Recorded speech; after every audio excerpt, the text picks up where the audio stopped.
Didn't you like research my past or something like that? Pero meron talaga ako naman siya talaga.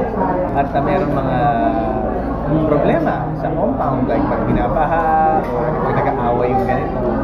Pero the difference between this special compound namin sa With a Smile, lahat parang isang pamilya. Lahat tulungan, lahat suportahan sa isa't isa. And sa character naman, kaya kanina discuss din natin, merong similarities ako with Aston, yung I have a side na medyo strict side to me. So minsan nalalabas ko yun dito kay Aston. And nagugulat na lang ako na parang ma-apply sa buhay ko. Or sometimes I even learn from the script itself. So to add on to my life. So medyo good boy yung yung role mo. Good boy with a tough past. Kaya lagi siyang masungit. Laging is fighting something. At later on, may pinagdadaanan. And later on will be revealed. Pero, balita ko parang mas feel mo raw yung maging Dane before? I did? Dati, nung nag-audition kami ni Mikael, parang binasa namin yung bow. Tapos parang, ano mas gusto mo? Sabi ko sa kanya, siya Aston, ako Dean. Talaga? Tapos nag-audition kami. Tapos, after the audition, na-feel namin, kahit ano pwede. Kasi pareho magandang harap. Tapos, later on, we just found out na inassign na lang kami sa isang isa. Si Andrea. Ako naman, share ko lang, when I auditioned with them, nung tinry niya kasi both roles, tinry din niya both roles. Wini-wish ko na makuha niya yung Aston, tapos wini-wish ko makuha niya yung Dean. So parang natuwa naman ako nung naging outcome na nakuha niya yung Aston, nakuha niya yung Dean. Kasi bagay talaga makikita mo ba, caring-carry. Like si Christian, first time niyang umarte, pero makikita mo na natural niyang ginagawa.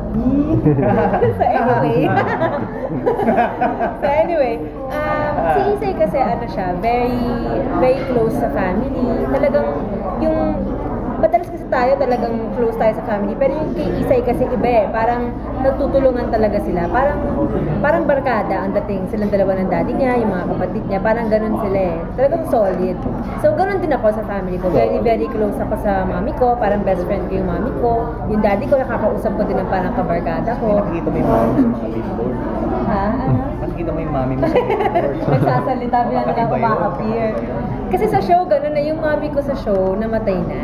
So, ang nangyari, nagpaparamdam siya sa akin sa mga billboard, biglang lalabas yung mga niya doon, sa mga soy sauce, yung mga gano'n.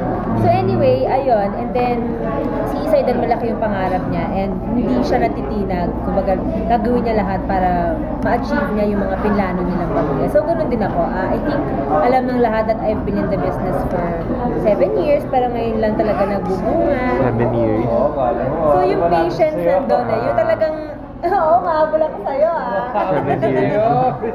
Diba? So parang lang, hindi ka mag-give up sa kung ano yung gusto mo. Parang paniniwalaan mo lang talaga ng mga emotion.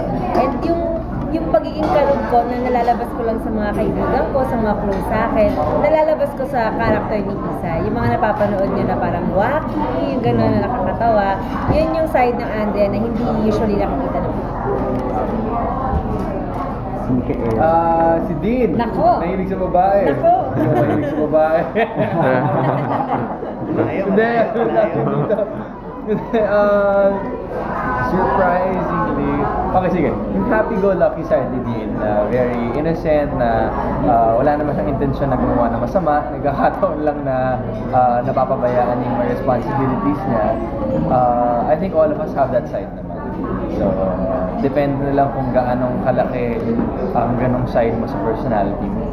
I think I had that. I think mas kita yun nung college ako, in school, mas pabaya, pero ngayon hindi na masyado.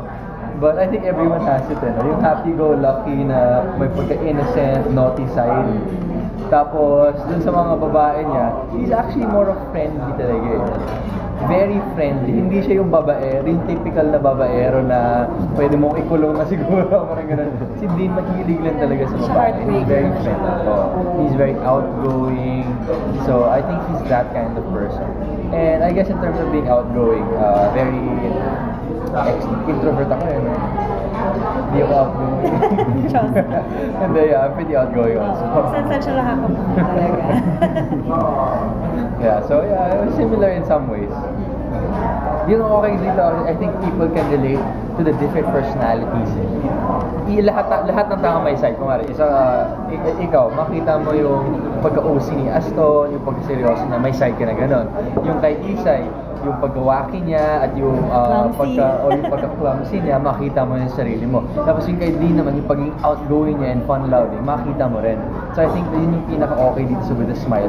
Kasi nakaka-relate yung mga tao, hindi lang sa mga sitwasyon, pero sa mga tao, sa mga values na nakita, at dun sa mga relationships na nare-develop.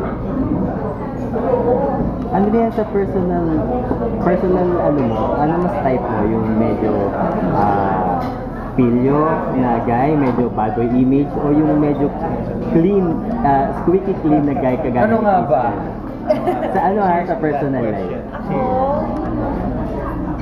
Gusto ko kasi, gitna. Sa totoo lang. Ayoko naman ng sobrang, hindi ko na siya makontrol, yung gano'n, na parang lagi akong kakabahan. Ayoko na naman yung masyadong parang boring naman ang dating. Somewhere in the middle. Yung responsable, pero kaya ko rin, parang gano'n siguro. Yung kaya mo rin mag-enjoy kasama siya. Same. Maaga pa. Bawal.